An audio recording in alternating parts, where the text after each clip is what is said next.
Hi hello నమస్తే welcome to our channel. నేను మీ Charmi. Present ఏపీలో అటు గెలిచిన పార్టీ పరంగా పాజిటివ్ ఎలా అయితే ఉందో ఓడిపోయిన పార్టీ మీద నెగిటివిటీ కూడా అంతే ఉంది. అయితే ఇప్పుడు గెలిచిన వాళ్ళు ఆబ్వియస్లీ మేము గెలిచామనే సంబరంలో ఉంటారు. ఓడిపోయిన వాళ్ళు ఈవీఎంలు తప్పు ఉన్నాయి, కౌంటింగ్ తప్పు చేశారు, అక్కడ ఏదో తప్పు జరిగింది, అసలు ఈవీఎం మెషిన్లే కరెక్ట్ కాదు అని ఇలా చెప్పుకుంటూ పోతే 1,00,000 రీజన్లు చెప్తారు, ఎందుకంటే ఓడిపోయారు కాబట్టి.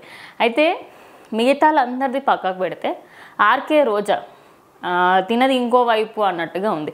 ఎందుకంటే ఆర్కే రోజా పరిస్థితి ముందు కంటే ఇప్పుడు ఇంకా పడిపోయిందని చెప్పొచ్చు. ఒకప్పుడు మినిస్టర్గా చేసిన ఆవిడ టూర్స్ అండ్ ట్రావెల్స్కి సంబంధించి అండ్ అలాగే తను మొత్తం టెంపుల్స్ చుట్టూ ఎక్కువగా తిరుగుతూ ఉండేది. టెంపుల్స్కి సంబంధించి కూడా అన్నీ చూసుకునే బాధ్యతలు మొత్తం తన మీద ఉండేవి.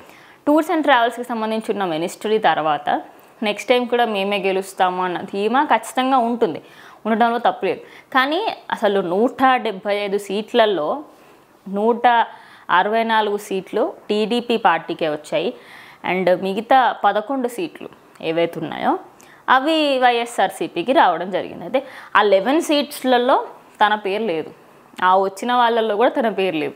సరే అట్లా ఉన్నప్పటికీ కూడా సరే ఏదనుకో ఆనందపడుతోంది, ఓకే ఫైన్ అని చెప్పేసి చెప్తున్నా అంటే అలా కూడా లేదు. కానీ అండ్ యాక్చువల్లీ సోషల్ మీడియా మొత్తంలో ఈ ట్వీట్ ఎందుకు వైరల్ అవుతుంది అంటే మీకు ట్వీట్ చదివి చూపిస్తాను. ఒక ట్వీట్ పెట్టడం జరిగింది యాక్చువల్లీ.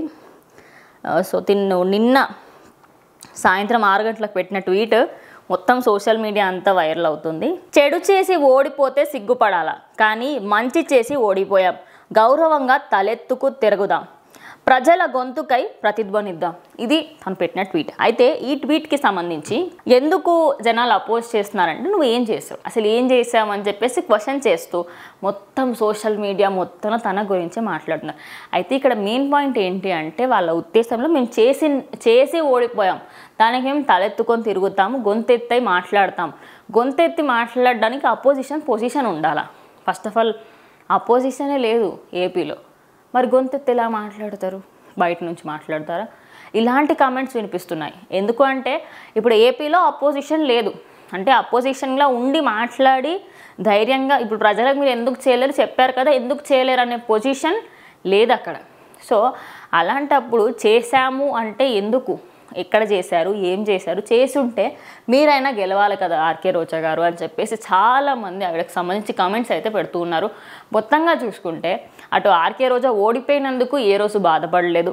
తను ఎప్పుడూ కూడా తనకి ఖచ్చితంగా నేను గెలిచాను, నేను గెలుస్తాను అనే ధీమాతోనే ఉంది. ఓడిపోయిన తర్వాత కూడా ప్రతి ఒక్కరు ఎందుకు ఓడిపోయారు ఏంటి అనేది పట్టించుకుంటలేదు అని చెప్పేసి నెటిజన్స్ చాలామంది ఇంకా దుమ్మెత్తి పోస్తున్నారు.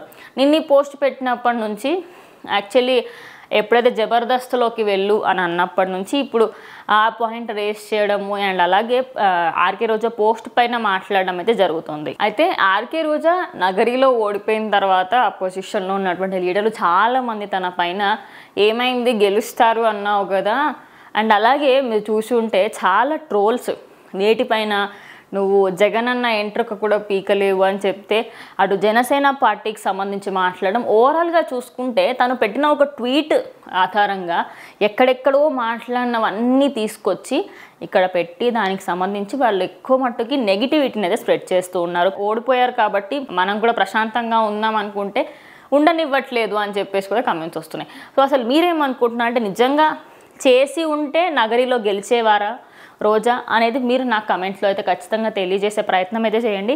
ఎందుకంటే నాకు కూడా తెలుసుకోవాలి, నిజంగా చేసి ఉంటే నిజంగా గెలుస్తారా, ఎందుకు గెలవలేదు, మరి ఎక్కడ మైనస్ అయింది, ఏమన్నా తప్పులు చేశారా, ఏం చేశారు, అవన్నిటికి సంబంధించి నాకు కింద కమెంట్ బాక్స్ అయితే తెలియజేయండి. దాన్ని బట్టి మాకు అర్థమైపోతుంది ఎందుకు నగరిలో ఓడిపోయారు ఏంటి అనేది.